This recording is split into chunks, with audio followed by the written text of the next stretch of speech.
Bonsoir, bienvenue au Point. Demain, à Varsovie, des cérémonies marqueront le 50e anniversaire de la libération d'Auschwitz par les Soviétiques. L'anniversaire d'un événement heureux, mais qui avait fait découvrir à l'époque à l'humanité jusqu'à quel point elle pouvait s'enfoncer dans l'horreur. Les camps de la mort, l'industrialisation de la mort, comme on le dira. La fin d'Auschwitz mettait un terme à tout ça, mais en même temps, la découverte des horreurs nazies soulevait des questions auxquelles on cherche encore aujourd'hui des réponses. Comment a-t-on pu aller jusque-là? Avons-nous, nous-mêmes, à l'époque, tout fait pour savoir ce qui se passait vraiment dans les camps? Faut-il oublier tout cela, ou plutôt, comme nous allons le faire ce soir, s'en rappeler pour éviter que ça ne recommence? Des questions que nous soulevons avant que les derniers survivants de ces horreurs ne soient plus là pour en témoigner.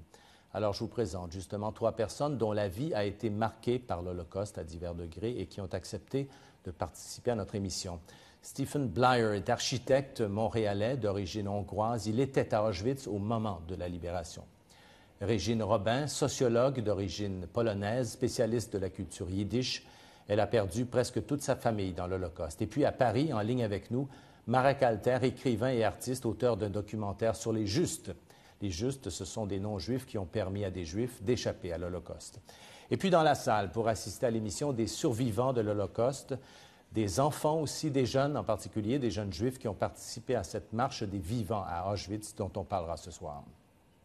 Mais voici d'abord un reportage émouvant de Raymond Saint-Pierre et Georges Amar qui ont suivi au printemps dernier cette marche des vivants où des jeunes juifs de partout dans le monde vont célébrer à Auschwitz la mémoire des victimes de l'Holocauste pour ne jamais oublier.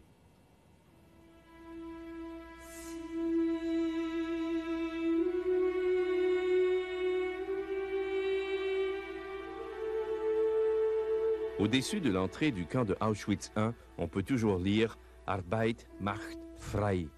Le travail, c'est la liberté.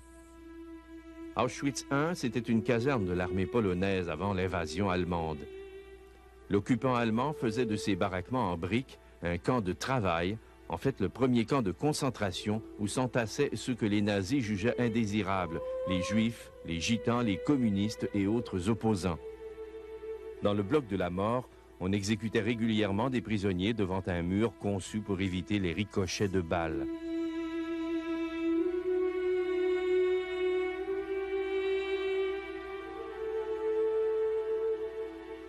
Juste à côté se trouvait la clinique où le docteur Mengele procédait à ses expériences sur des êtres humains.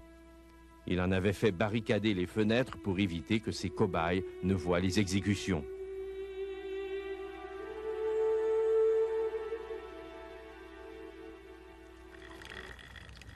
À 3 kilomètres de là se trouve le camp Auschwitz II, au Birkenau.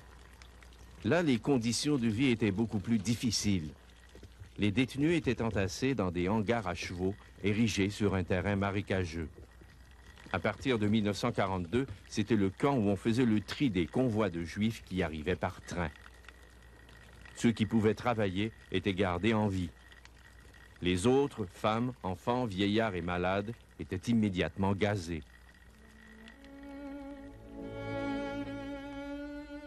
C'est à Auschwitz qu'arrivaient de toute l'Europe la plupart des déportés que l'on voulait éliminer. Auschwitz était géographiquement bien situé au cœur des territoires occupés par les Allemands. Auschwitz se trouvait aussi dans un pays, la Pologne, qui comptait la plus importante concentration de Juifs en Europe, soit 3 millions de personnes. Des Juifs, il y en avait à la grandeur de la Pologne avant la dernière guerre. Dans la petite ville de Henchine, par exemple, 3 habitants sur 4 étaient Juifs.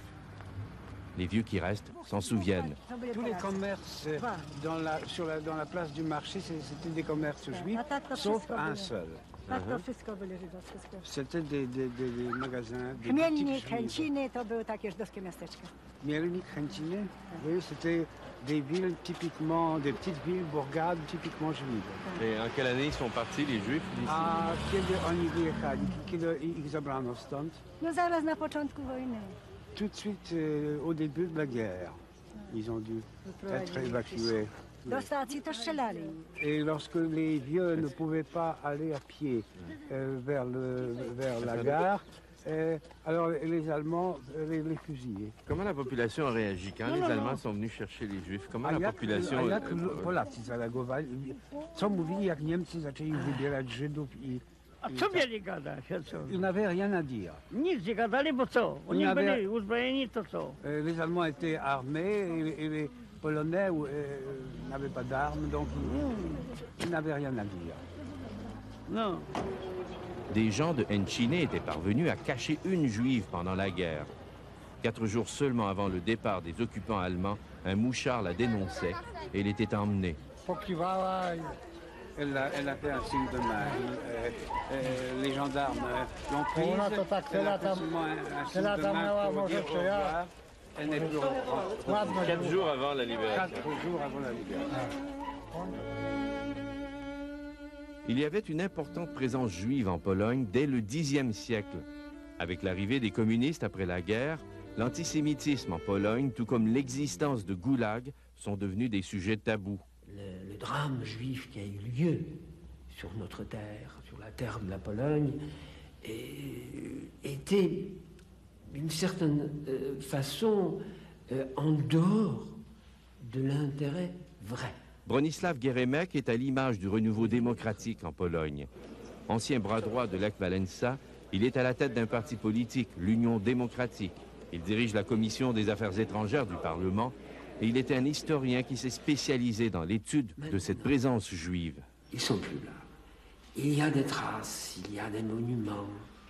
Et il y a une présence juive dans la culture polonaise. La culture, c'est l'expression artistique, littéraire. Dans cette expression, les Juifs existent. Mais l'histoire polonaise ne sera jamais comme elle était avant, sans ce peuple.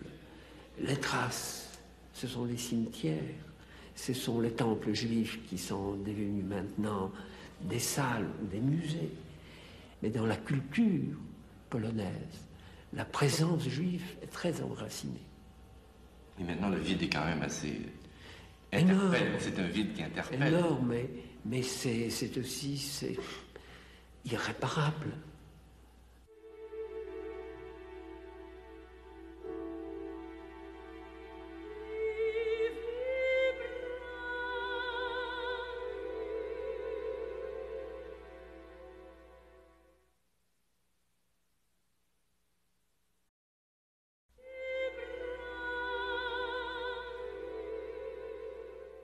Tous les 2 ans, depuis 1988, des jeunes juifs viennent du monde entier pour visiter les vestiges de la vie et de la tragédie juive en Pologne. Nous y avons rejoint un groupe de jeunes Montréalais. À Encine, ils ont retrouvé une synagogue qui datait de 1638. Elle est devenue un gymnase et un centre de loisirs. This is the center of the Jewish people here, of those 3,100 people who lived here. Au-dessus de la porte d'entrée, ils pouvaient lire en hébreu que cet endroit est impressionnant. En fait, c'est la maison de Dieu et la porte du paradis. Derrière la porte, on retrouve l'horaire du club Paradiso. Cet homme se disait content de voir ces jeunes juifs. Il se souvenait de l'époque où il y avait ici des juifs. Il a assisté à plusieurs mariages où on jouait du violon.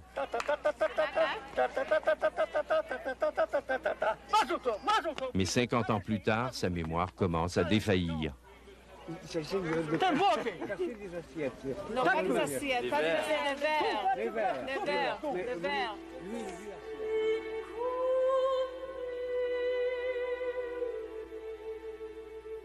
Il y avait 64 000 juifs à Cracovie en 1938. Aujourd'hui, il en reste un peu plus de 200. Pendant leur deuxième journée de visite, les jeunes se rendent dans l'ancien ghetto juif de la ville où on retrouve entre autres de vieilles écoles. Soudain apparaît dans la foule un des rares survivants de l'époque, un vieillard qui avait pris le maquis au moment des rafles contre les Juifs. Il est président de la communauté juive et nous fait visiter une des rares synagogues qui reste encore à Cracovie. Est-ce qu'il sent encore qu'il y a de l'antisémitisme ou est-ce qu'il y a encore du racisme ici? Il n'y a pas d'antisémitisme parce qu'il n'y a pas de juifs.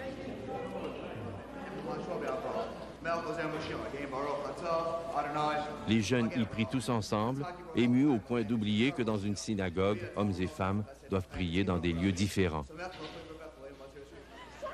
Ils font aussi un peu de tourisme dans le cœur de cette ville magnifique parce qu'épargnée par les bombardements pendant la guerre. Dans un bazar pour touristes, ils sont offensés par des statuettes représentant des Juifs avec de longs nez, avides d'argent.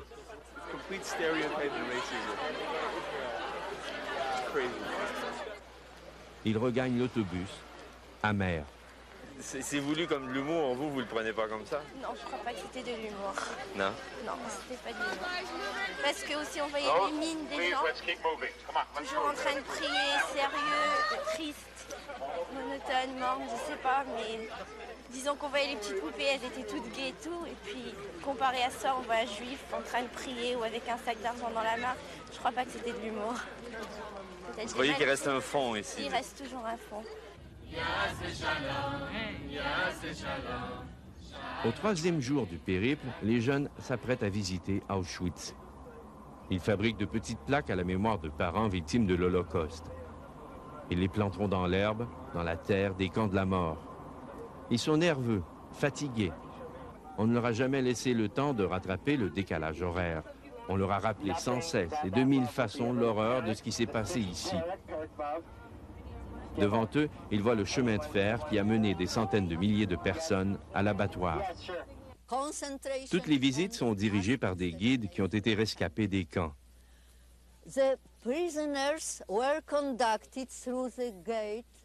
Les prisonniers entraient par cette porte surmontée d'une inscription très cynique en allemand qui signifie « Le travail rend libre ». Mais ils apprenaient très vite qu'on ne sortait d'ici que par les cheminées des fours crématoires.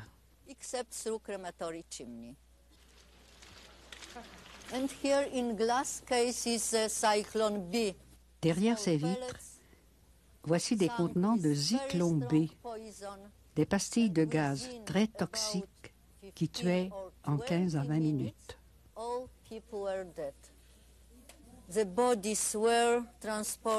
Les corps étaient traînés jusqu'au rez-de-chaussée, puis on coupait les cheveux des femmes.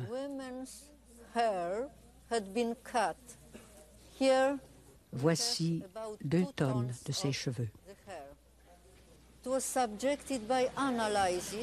Les analyses ont prouvé qu'ils contenaient du Zyklon B.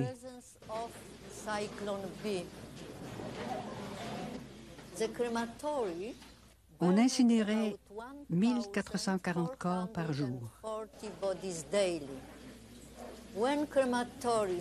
Lorsque les fours ne suffisaient pas, on les brûlait dans des fosses ou sur des bûchers, en plein air.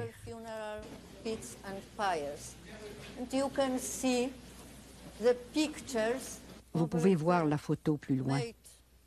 Elle a été prise clandestinement par des résistants. It's something so impossible to think that people could be treated like I don't even know words, like I don't know what they were treated like. Here you can see. Voici des valises de gens provenant d'autres villes d'Europe. Theresienstadt, from other towns in Europe. You've seen Newman several times. It's a very common Polish name. My name is Judy. There's a Jana Newman on one of those suitcases. And when I came in here and I looked and saw my name, it's like I was looking at my own destiny had I been here 40 years before.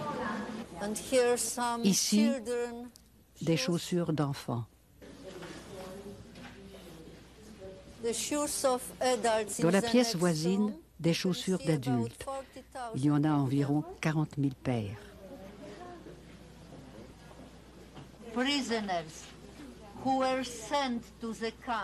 Les prisonniers qui étaient envoyés au camp étaient inscrits et photographiés. On inscrivait leur nom, leur prénom, leur métier, la date d'arrivée et la date de leur décès. On photographiait surtout les prisonniers d'origine aryenne, pas les juifs ni les prisonniers de guerre soviétique.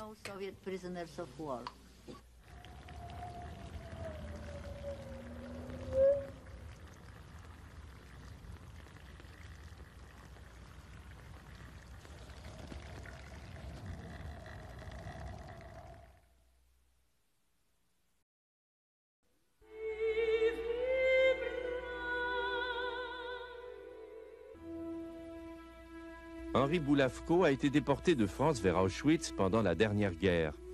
Il est de cette petite minorité de survivants. Son ami à droite a lui aussi été déporté. Il est mort là-bas. Son autre ami au centre était résistant. Il vit toujours. Est-ce qu'on savait que c'était une usine de la mort? À l'arrivée seulement.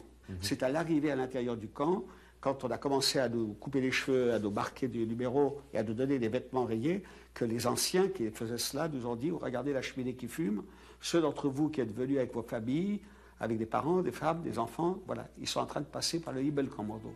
Himmel Kommando, commando du ciel. C'était un coup de massue pour ceux qui étaient venus, qui une heure ou deux auparavant avaient quitté leurs femmes, leurs enfants, et qui savaient qui commençaient à comprendre que c'était pas facile, qu'ils ne les reverraient jamais. «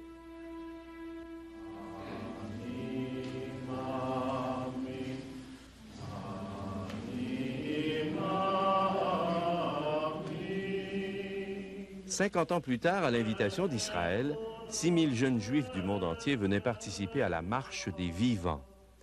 Ils marchaient le long du chemin de fer qui menait les déportés dans le camp. Ils s'arrêtaient là où avait lieu le tri des prisonniers, là où ils étaient condamnés à mort ou aux travaux forcés.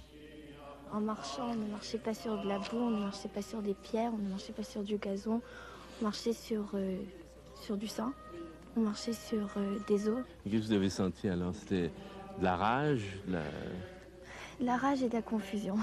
Hein? De la rage parce que savoir qu'on accepte quelque chose comme ça, que des gens peuvent accepter de faire des choses aussi atroces, de la confusion. En fait, pourquoi est-ce que des gens veulent faire quelque chose comme ça? Il n'y avait aucun crime. Le seul crime, c'était d'être juif ou d'être, je sais pas juste des juifs, parce qu'il y a d'autres personnes qui sont mortes. Il y a eu les gypsies, il y a eu les homosexuels, il y a eu beaucoup d'autres personnes qui ont essayé d'aider les juifs. Et puis, je sais pas, j'ai senti un sentiment. La vérité, c'est dur à expliquer le sentiment. Il fallait être là pour le sentir. Est-ce qu'en venant ici, on comprend mieux? Parce que vu de l'Amérique, on se demande pourquoi cet acharnement contre les Juifs, par exemple, ou, oui. Entre autres. Bon, pourquoi? Est-ce qu'on comprend mieux en mettant les pieds ici? Non, je ne comprends pas encore. On croyait que peut-être en venant sur voyage, on allait peut-être comprendre un peu pourquoi ces gens ont pu commettre un tel acte. Mais en venant ici, on comprend moins. Des enfants, qu'est-ce que des enfants ont pu faire à ces personnes? Ils sont innocents. Et même, ils ont tué plus d'1 million d'enfants. Après avoir vu ce que vous avez vu, c'est l'impression que ça peut arriver encore. Ça. Oui. Maintenant, on a l'État d'Israël. Alors, si jamais il y a un problème, on a l'État d'Israël qui va être là pour nous. Pour Israël, qui organise cette marche des vivants, il est important que les jeunes repartent convaincus que l'existence même d'une patrie juive au Proche-Orient pourra prévenir un deuxième holocauste, qu'Israël peut seul éviter que l'histoire se répète. On espère qu'ainsi les générations montantes se feront un devoir d'appuyer, d'aider Israël, que ce soit financièrement ou même militairement, en s'engageant comme soldats. Je reproche beaucoup à certains dirigeants d'Israël, Ben Gurion le premier, que j'aimais beaucoup par ailleurs, qu'ils ont mélangé ces deux événements, Auschwitz et la création d'Israël. Ce sont deux événements qui n'ont rien à voir l'un avec l'autre. Rien. Israël n'est pas né parce qu'il y avait Auschwitz. Parce que si c'était vrai, ça serait horrible. Cela veut dire qu'un peuple a besoin de 6 millions de martyrs pour obtenir l'indépendance, vous vous rendez compte? C'est la folie. Marek Alter a connu Ben Gurion, un des fondateurs d'Israël. Il est aussi un ami de longue date de Yasser Arafat. Il le connaît en fait depuis le début de la lutte des Palestiniens. Il est un de ces intellectuels qui se sont engagés dans plusieurs causes, comme la guerre en Afghanistan, la guerre civile au Liban, ou encore le drame de la Bosnie. Pour des raisons politiques, économiques, on a mélangé les deux, et je pense que c'était une mauvaise action. Parce qu'aujourd'hui, même certains amis palestiniens qui disent « Nous ne sommes pas responsables pour les morts juifs, donc nous n'avons pas à respecter, accepter Israël. » Mais c'est une absurdité. Parce que si c'était vrai, j'aurais pu leur dire, quand vous aurez donné 6 millions de morts, vous aurez aussi Israël. Ça ne se passe pas comme ça. Marek Alter est juif. Il est né à Varsovie. C'est un rescapé du ghetto de Varsovie où 480 000 juifs ont été éliminés. Mais c'est la première fois qu'un gouvernement, qu'un pouvoir politique et militaire décide la liquidation consciente, scientifique d'un peuple. Cela veut dire qu'un juif, même s'il voulait devenir nazi, il ne pouvait pas. Il était condamné avant même sa naissance. Ça n'a jamais existé. On massacrait les gens, même pas dans les croisades. On massacrait les juifs, on les obligeait à se convertir. Mais là, il n'y avait pas de conversion possible. Dans les ghettos de Varsovie, je me souviens, il y avait 2 églises, toujours pleines de fidèles dans les ghettos. Donc il y avait des catholiques, des juifs, 3e génération de convertis. Mais pour les nazis, ils étaient toujours juifs. Et ils portaient des étoiles jaunes. Il y avait des curés qui disaient la messe et qui étaient tous condamnés à mort parce que leurs arrière-parents étaient juifs. Donc là, ça n'a jamais existé. Ça n'a rien à voir avec Israël. Rien à voir. À 2 pas de là, on retrouve les ruines des chambres à gaz et fours crématoires dynamités par les SS allemands au moment d'abandonner le camp en janvier 1945. Ils voulaient faire disparaître toute trace de cette usine à tuer et à disposer des corps. C'est un pharmacien français, Jean-Claude Pressac, qui a poussé le plus loin l'étude de cette usine de mort qui en a démonté la mécanique. Ironie du sort, Pressac était un de ceux qui niaient l'Holocauste. C'est en allant de l'avant dans ses recherches qu'il a changé d'idée. Profitant de la chute du communisme, il s'est rendu à Moscou et a mis la main sur 80 000 documents saisis par les Russes quand ils ont pris Auschwitz.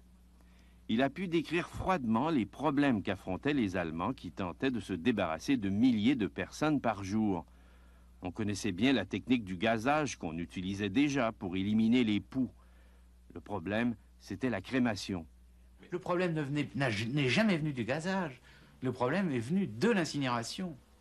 C'est ça qui était le plus compliqué à résoudre. Et là, il leur fallait des spécialistes. Mais entre enlever les poux, ou tuer les poux, puis tuer des gens, il y a quand même toute une nuance. La transition était facile. Mais c'est la même concentration qu'on utilise. C'est simplement la durée plus faible pour l'homme. Enfin, non, bien sûr, il faut beaucoup moins pour l'homme, mais ils ont utilisé les mêmes concentrations pour les poux, et 5 minutes suffisaient, alors que pour les poux, il faut au moins 1 heure, je vous signale. C'est tout. Mais c'est très simple, avec une bonne ventilation, ça marchait bien. Le gazage n'a jamais été problème. Je vous dis, c'est l'incinération. La technique des fours avait été raffinée par un ingénieur allemand, Kurt Prüfer. Heureusement qu'ils l'ont trouvé, parce que le type, dans son genre, c'était un génie. Enfin, c'est pas une envergure extraordinaire du type Einstein, mais c'est un ouvrier qui était arrivé à force de, disons, de travail au titre d'ingénieur, mais qui était très très doué dans son domaine. Le dernier jour du voyage en Pologne devait être encore plus difficile. Les jeunes visitaient un autre camp à l'est de la Pologne, celui de Majdanek. Ici, le camp est resté presque intact.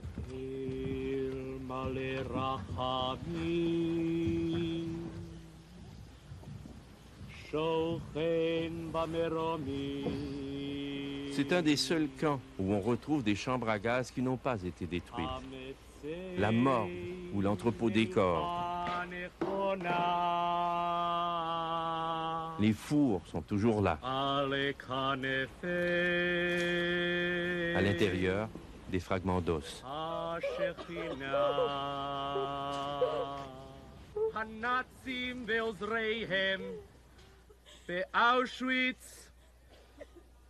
Birkenau, Treblinka, Majdanek.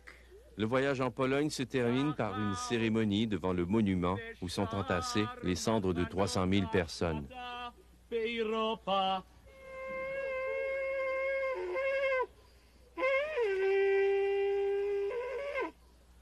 Holocauste ne doit pas, il me semble, être compris. C'est-à-dire chercher une rationalité, c'est presque excuser cela. Non. Je crois que si l'homme maintenant ne doit jamais oublier l'Holocauste, et cela concerne les juifs et les non-juifs, c'est parce que c'est une expérience par laquelle l'humanité est passée, pas seulement les Allemands. Les Allemands, le peuple de Bach, Beethoven, Goethe, qu'un tel peuple a permis l'Holocauste, ça veut dire que c'était possible. Et je ne pense pas qu'on puisse, dans l'actuel, chercher des situations comparables.